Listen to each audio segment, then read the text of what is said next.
and welcome to this week's Hippie Hyena. So, last week we took a look at some of the comments surrounding Mike Lindell's fantastic Cyber Symposium. It's one of the best kind of Adult Swim style comedy things I've seen in a long time.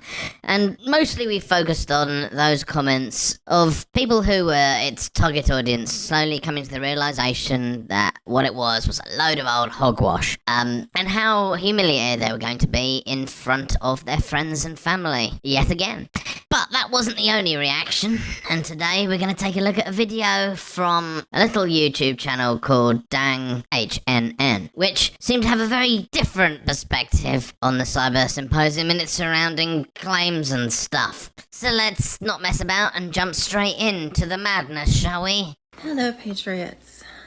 This is part of their sort of doublethink campaign to make words mean nothing or mean stuff that is different from what they originally meant. I know that obviously words have to change meanings over time, but this is going to be absurd. The word patriot, for example, used to mean a person who was patriotic, which maybe I would have my own problems with, but now the word patriot has come to mean complete lunatic. So I'm here at Rumor Mill News at the Restored Republic via a GCR update for Friday, August 13th. I'm going to go over some of the highlighted items I have not gone over before. We know about Mike Lindell's Cyber Symposium finished today. Remember, he was attacked yesterday, so keep him in your prayers.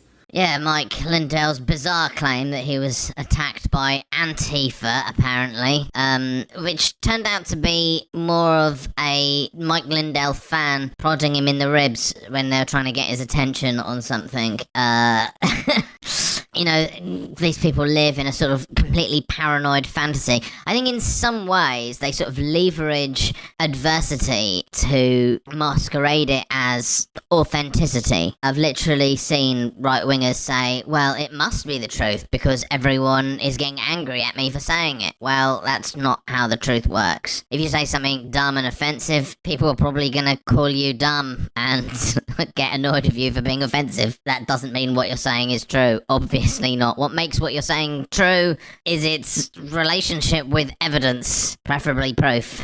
But, you know, when no adversity is coming, they kind of try to invent some. Like, his constant claims that the event was being hacked. Why would you bother hacking it? It was terrible. I mean, you might do it to, like, troll, but to be honest, they're so busy trolling themselves. Like, they barely know, they're the sort of people who barely know how to use overhead projectors, you know. People who are still using the word cyber, they're not sending their best. They're not sending their computer experts, you know. I mean, if you were to hack it, it would probably go unnoticed amongst all of the other sort of tech blunders that are bound to occur. But no, Mike Lindell wasn't attacked. He wasn't attacked at all. And it looked like, from what I have heard, is that Trump won all 50 states, according to the Cyber Symposium. Okay, let's break that down. So, the idea that Trump won all 50 states is just barking mad, considering he's probably the least popular president that America has ever seen. Certainly since the Civil War. I mean, I'm not a historian, but I happen to know that during the Hillary-Trump election, there was information that came out that it was an election between two of the most unpopular candidates America had ever seen. And since then, Trump's approval rating has gone down, not up. He's literally one of the most unpopular figures in the world. He's definitely in the top 5. So the idea that he would win all 50 states is just totally barking. But anyway, putting that aside, you look at the way she sort of described this. She said, it's looking like, it feels to me that it sort of seems that, you know, this is the sort of level of discourse that's actually happening. And it's why that it's quite difficult to have conversations patience with Conservatives at this stage, because they've just gone so far off the deep end and have abandoned all sense of reason whatsoever. They can't even, like, come up with one that sort of even looks half true to themselves, let alone anyone else. It's like, how are you supposed to debate that? Because, as I said in my other video, which is available on my channel, and if I can figure out how to do one of those things in the top right corner, you could probably click it. If not, just go to my channel. There's tons of stuff on there. Have a look. Anyway, they, as I said on that video, they promised a lot of information, a lot of evidence, or like a sort of groundbreaking piece of evidence, but the only evidence that they seemed to present at all was evidence of their own crimes. And it looks like some of the people at the symposium may even be getting in legal trouble because of the things that they confessed to on stage. And the proof or the evidence or whatever is always just sort of like 2 weeks down the line and never actually presents today. I mean, anyone that could come to the conclusion that after watching that cyber symposium that Trump won all 50 states and say that with a straight face. I mean, I assume she's got a straight face. I can't see her face. I can hear her voice, and it sounds like she's taking this seriously and isn't joking. Anyone who can do that must be absolutely insane. And so, as a result, there should be a lot more sealed indictments. That's what I'm going to have to say about that. This sealed indictments thing that she's talking about is another crazy conspiracy theory that basically various public figures who the right wing don't like are getting sort of like secretly arrested and then sometimes executed in secret prisons, and often replaced with clones. So that's the sort of level of drivel we're dealing with here. And where does this come from? Well, I think it kind of comes from this idea that they're constantly told that they're going to be the side that wins. They've been told that there's sort of action going to take place, and then when it doesn't take place, it sort of creates this kind of cognitive dissonance where one of their methods for solving it is to sort of pretend that the thing that they wished happened did happen when it clearly didn't. And then from that, they've got to create all kinds of other weird explanations. Well, like, okay, well, if Hillary Clinton was arrested and tried and executed for her supposed crimes, why is she still, like, alive and going around doing stuff? Well, it must be because she's CG or a clone or something. All of this madness, just to avoid saying those 3 little words that could solve all of this for them. I was wrong. All right. The cyber symposium, Mike Lindell said Trump won 80,744,263 votes. But let's not forget that this number comes from nowhere. It's just totally pulled out of his crack-addled imagination and, repeated here without any evidence or justification or even, like, a basic source of it as a rumor. Okay, let's see. There was a big WikiLeaks dump.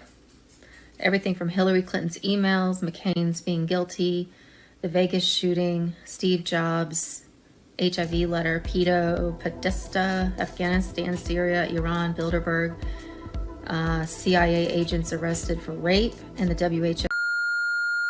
Just an absolute schizophrenic rambling of baseless and evidenceless nonsense. And that last bit, that beep, was a bit of COVID denialism, which they beeped out because YouTube's been cracking down on. I don't know why they haven't been cracking down on various things like this, election fraud, conspiratorializing. I mean, maybe they have in some cases, but obviously not enough because this was just straight on YouTube. Like, it's just staggering to me, the level of lack of shame or the lack of fear of humiliation, of just like blabbing completely wild nonsense based on absolutely nothing for all the world to see, you know? I mean, aren't they a little bit worried about when somebody comes up with the truth of it and demonstrates that what they're saying is baseless?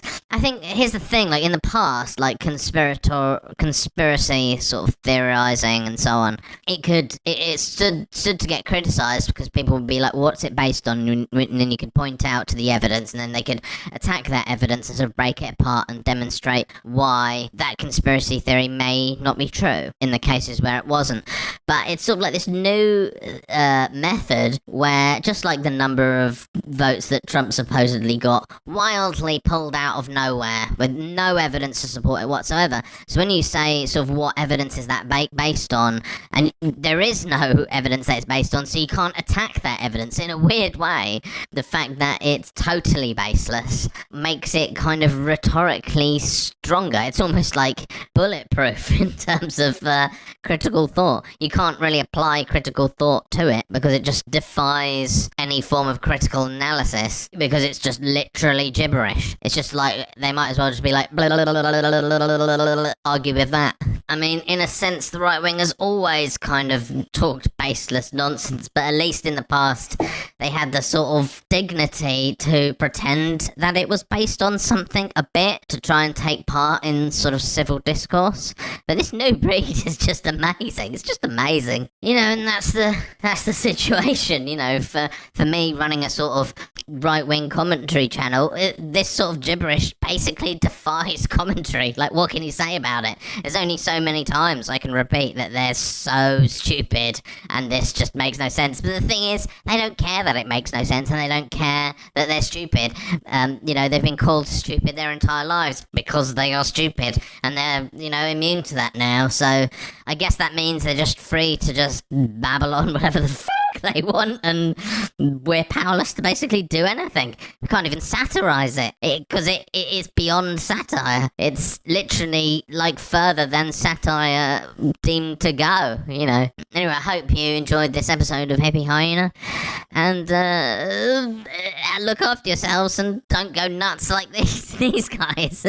Alright, bye.